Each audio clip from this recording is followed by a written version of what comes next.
tutorial, we are going to check out how we can import silhouette point tracks from here to Blender and use that for object tracking. In Silhouette, I have already tracked. Here I have 8 tracks. If you go into the tracker properties, you can see all those 8 tracks. This was tracked using Point Track ML, which is a new addition to the tracking system inside Silhouette. This is really an awesome upgrade. I have posted a tutorial where I experiment with Point Track ML and Classic Tracker. So if you guys want to check out, I will add the link to the tutorial in the description of the video. I'm gonna select all the track, click on export. I already have saved that before, so I'm gonna replace that here. It's a txt format file, so click on save. Yes, I've exported the track. Now let's hop into Blender and see what's the next step. This is Blender 5.1 and I'm gonna select all the objects here, including camera and light, and delete. Go to this plus icon inside VFX, motion tracking. Click on open and load the footage. So the footage is loaded. Click on set scene frames, prefetch. Go to the timeline and click on home in the keyboard to set the work range into the timeline. We usually click on detect features to detect the features automatically and then do track that, but here I'm gonna do object tracking, right? I can add new markers here and track that and use that for the object tracking. I believe Silhouette's Point Track ML is way powerful than Blender's default track markers, so that's why I'm gonna import tracks from Silhouette into Blender. I don't think we have an option to do that by default, at least I don't know, so I built an add-on for that. So first of all, what we have to do, go to track, inside object, sorry, before that let's go to footage. You can see this is the resolution of the footage. I'm gonna go to the output properties and type in the resolution here, 3840x2160.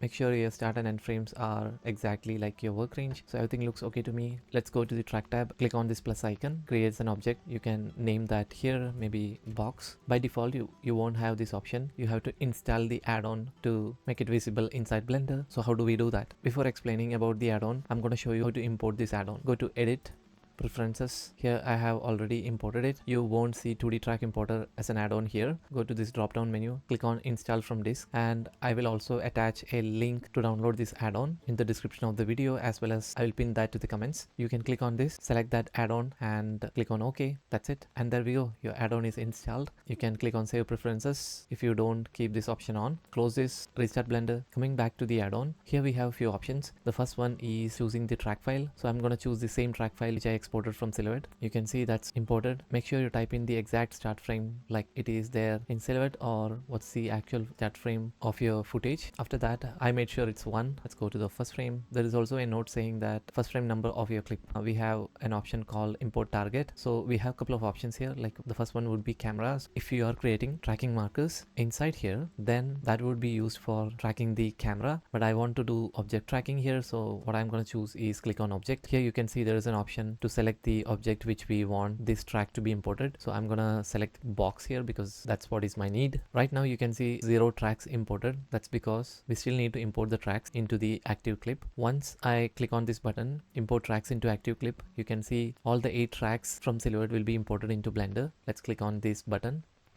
There we go. We have all the tracks imported from Silhouette into Blender, and now you can see there are 8 tracks in this footage imported into this workspace. Next step would be to camera solve. Let's go to the solve tab. I'm not exploring any of these options in this tutorial. Straight away, let's click on solve object motion. You can see the solve error is 0.88 here as well. So this is a very good track, I believe. Let's click on set as background and set up tracking scene.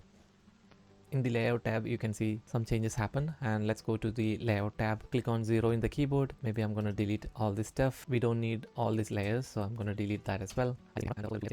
So right now we have the camera for tracking this object. So what I'm going to do is first of all, I'm just going to set this work range into the timeline. So right now I cannot see any of my tracking indicators here, so go over here and click on motion tracking or check this option. As soon as you do that, you can see these are the trackers which you imported from Silhouette, and also you can increase the size a little bit. There are few options here for the display style as well. I'm gonna keep as maybe cone, which is pretty standard for match moving. Maybe size, if you want to increase the size, you can do that as well.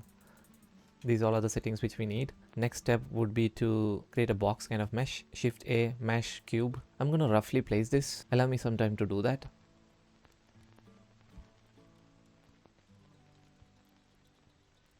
Alright, so looks like I have placed that in a decent way. It's not that accurate. You can take your own time to place this accurately if you want a perfect object track. So if you do playback, you can see it is not sticking to the object track. So what we have to do is select this mesh, go to constraint menu, select object solver. Inside here, choose the object. In this case, it's box, and also choose the camera. You can see it's not perfect right now. Click on set inverse. Now if you do playback, you can see you have a somewhat perfect object tracker. I know it's not sticking to the mesh properly. That's probably because of the placement, but if you spend little more time fine tune this, you have a solid object track to do all kind of work, mainly projections if you are into roto prep. This is how we can make use of point track ML inside Blender, and from there are a lot of options which we can make use for our own work. I hope this add-on is useful to you guys. Please let me know in the comments what's your feedback about this one, and once again I'll add download link of this add-on in the description of the video, as well as you can see that in the comments as well. I'll see you in my next tutorial. Thank you for watching.